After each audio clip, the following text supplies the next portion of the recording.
Because tonight will be the night that I will fall for you. Because tonight will be the night that I will fall for you. Hey you guys, today we are going to talk about all of the new things I added to my collection in the month of February. If you're new here, my name is Rachel, welcome. And if you're not new, thank you for coming back. I got a lot of stuff, so we're just going to get right to it. Everything I talk about, I will link in the description box down below. Actually, the month of February wasn't as much stuff added to my collection as January. And it's been long enough now that I've tested quite a lot of these things and I have some opinions. So it's kind of like a little mini speed review as well. I'm gonna just quickly mention a couple of repurchases of things that I've purchased several times, and I've mentioned them several times, but I'm not gonna go on and on about them. But the Inky List Oat Cleansing Balm and the Inky List Retinol Serum. So I've repurchased both of these several times. The Oat Cleansing Balm is a great cleansing balm. It's very affordable, very simple. It's not scented. It comes in a squeezy tube, which is like awesome for when you've got like wet hands and makeup all over your hands. I really love this one. So I repurchased that. And then the retinol serum, I love this. I've been using this for a couple of years. I remember it was right at the beginning of the pandemic that I started using this, and I feel like it really does even out my skin tone, give me an overall brighter look to my skin. I love this. Again, it's super affordable. Love it. So I repurchased both of those. And also in that same Sephora order, I'm really confused why I didn't use this today. I completely forgot. I bought the Huda Beauty Overachiever Concealer. It was on sale. That's really why I did it. The other reason is I remember trying this when it first came out, 4 years ago or whatever it was. And I remember really liking it. I can't open up the package right now, so I'm not gonna try, but here it is. This is in the color Cotton Candy. So I'm excited to try this. Have you tried this? Do you like it? I love a full coverage matte concealer. That's what I like. And I think I remember it being just that. So I don't know, it was on sale. So I bought it. I will let you guys know how it is as I continue to test it out. By the way, all of these things that I'm talking about, I'm just kind of showing them to you, and I'm gonna come back, later on, a month from now, a few weeks from now, and give you updates either in like a favorites video or a ranking video, or, the palettes. I have a palette ranking video every month. So I will let you know like how everything is as we go. So that was it for that Sephora order. But then I ordered 2 more things from Sephora in a separate order. I ordered the Kosas Foundation and the Makeup Forever HD Skin Foundation. I've been using both of these for quite a while now, so I have a very good opinion on both of them. I love both of them. I think they're both wonderful, but let me kind of break down my thoughts on each one specifically. So the Kosas one is the one I'm wearing right now. It is the Kosas Revealer Skin Improving Foundation. It has SPF 25. One thing that I love about this is the shade. This is a literal perfect shade match for me right now. I don't think I've ever had a more perfect shade match. It blends right in with my skin. I got the shade Light and Neutral Olive 160. I am an olive undertone and I'm light. And it's really hard to find a foundation that is light and also olive. So it's perfect. It's wonderful. I also really love the look of this on the skin, especially when first applied. I do have oily skin, but I still feel like this gives me like a very healthy glow without being like too slippery. It doesn't move around a lot like a lot of really luminous foundations do. It just gives a very healthy, plump look to the skin right off the bat. It has a medium coverage and it's beautiful. It really is. I teach ballroom dancing. So when I go to work and have a long day, I really never wear foundation because I just don't like having that extra layer on my face while I'm sweating and stuff like that. I'm not one of those girls that wears makeup to the gym. Anyway, just to test this out, I did wear it to work one day when I was gonna have a really long day. I was gonna be dancing hard and sweating. I wore this, I powdered it like crazy. I looked a little cakey, but at the end of the day, actually it was pretty good. It did wear off a little bit like around my nose, on my mustache area, my chin, like where it normally would wear off, but it wasn't anything like extreme, like a lot of luminous foundations tend to be on me. So I love this foundation, especially if you have normal or dry skin, but even if you have oily skin, it's nice. I just wouldn't wear this on a day where I'm gonna be wearing it like all day long because I don't want to over powder it and make it look cakey. Does that make sense? It's not the most natural looking foundation. Like, it does look a little makeup-y, although today I applied it with a sponge. This is the first time I've applied it with a sponge. I feel like that made it look less makeup-y, maybe because the sponge sheared it out a little bit versus a brush, but I really like this foundation. I'm super excited to continue to use it. Okay, and then the Makeup Forever foundation.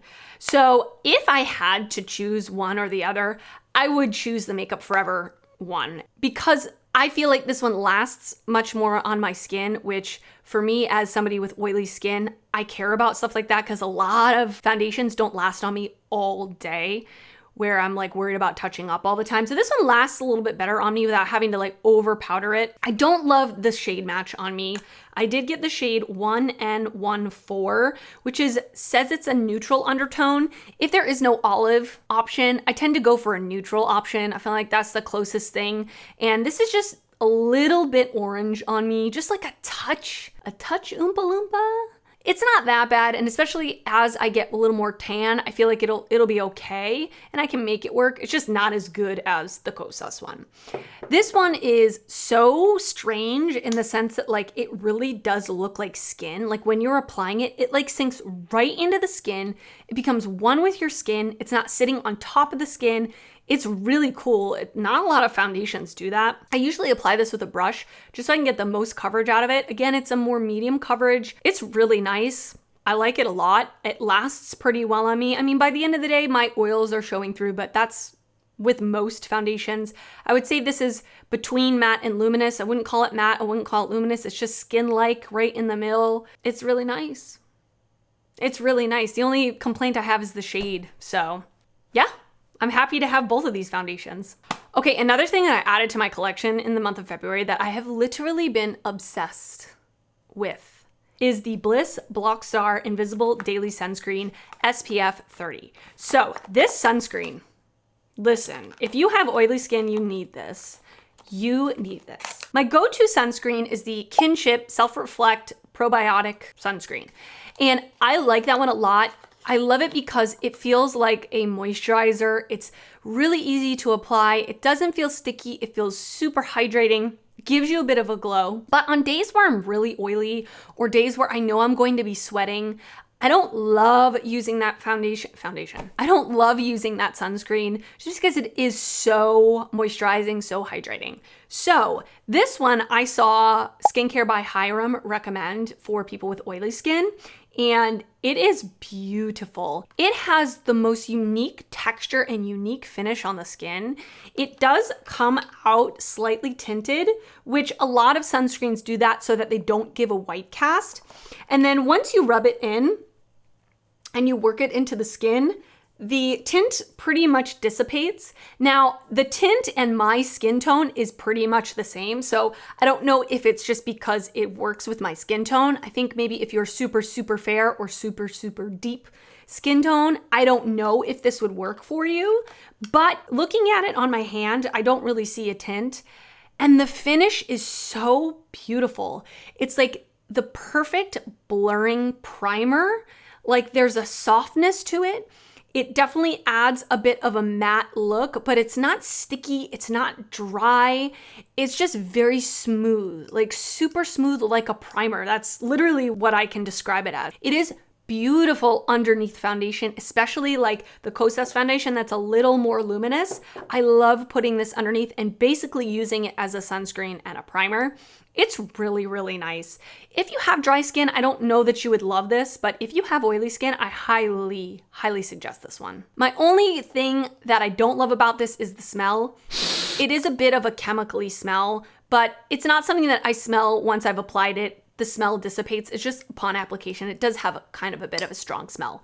But other than that, it is a wonderful, wonderful sunscreen. I also added a couple of new brushes to my collection. So I bought a couple of e.l.f. brushes. So the first one that I added was the e.l.f. Complexion Duo brush.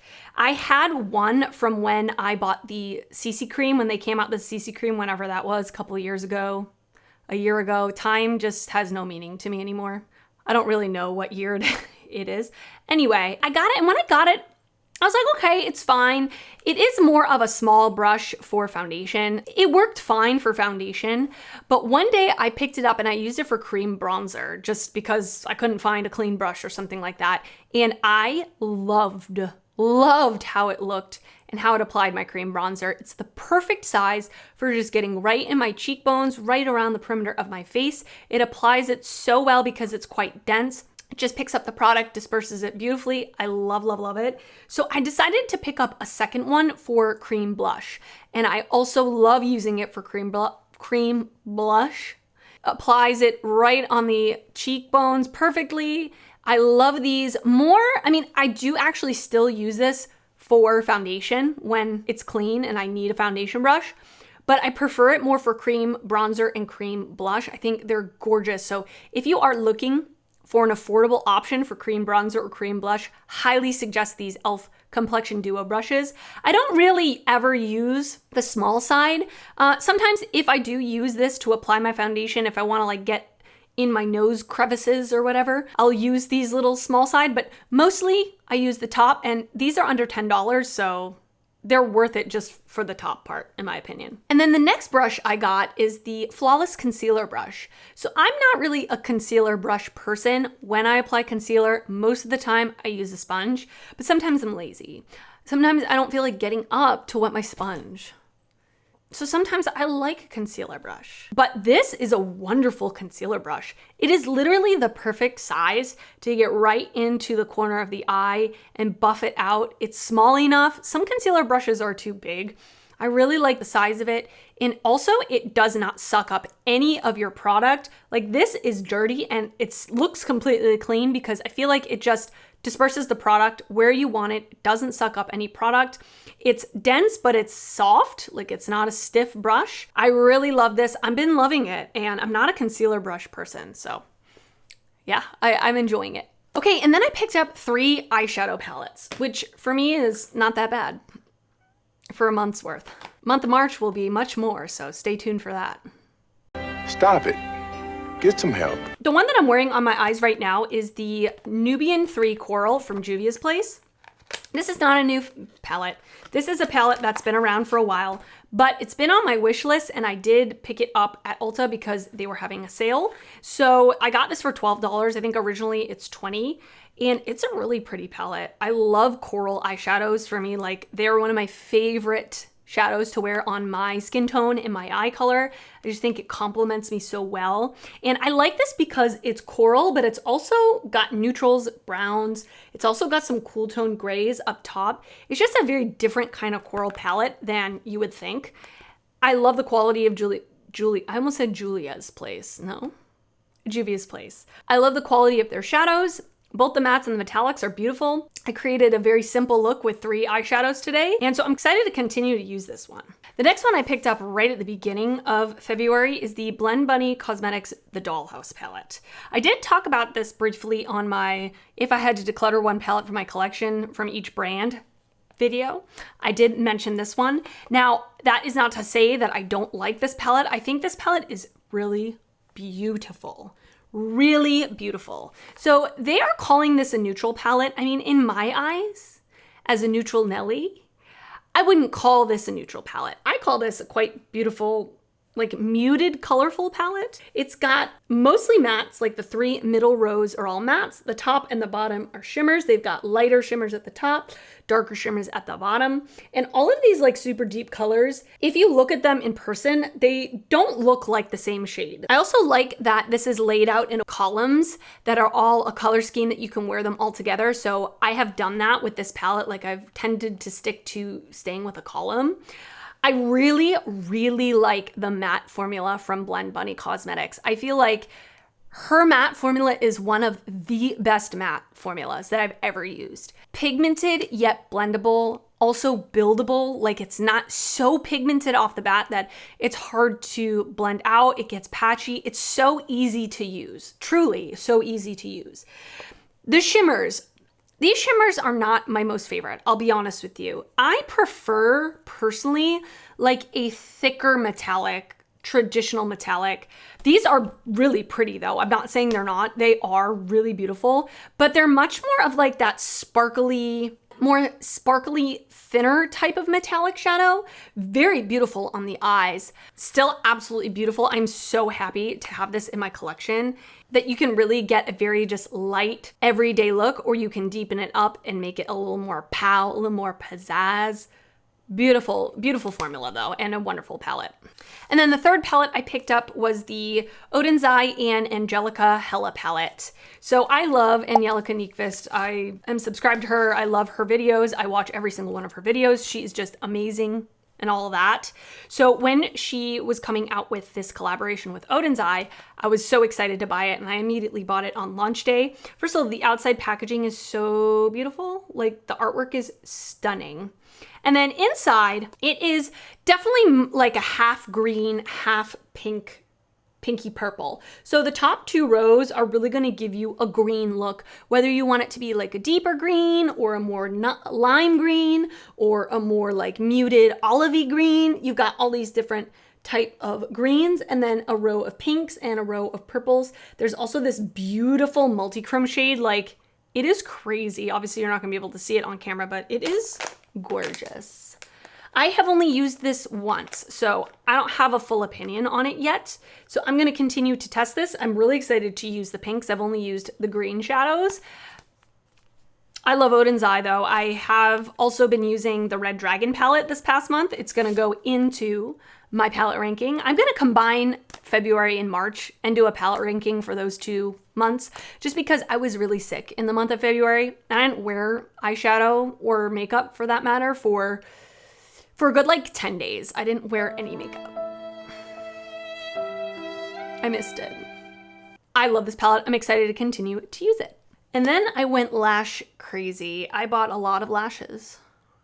I love wearing lashes. I don't wear them on a daily basis, like in my real life, but if I'm filming or I'm gonna go take pictures or something, I love wearing lashes. I think they completely make my eye looks transform and look much better than with my just sad baby lashes.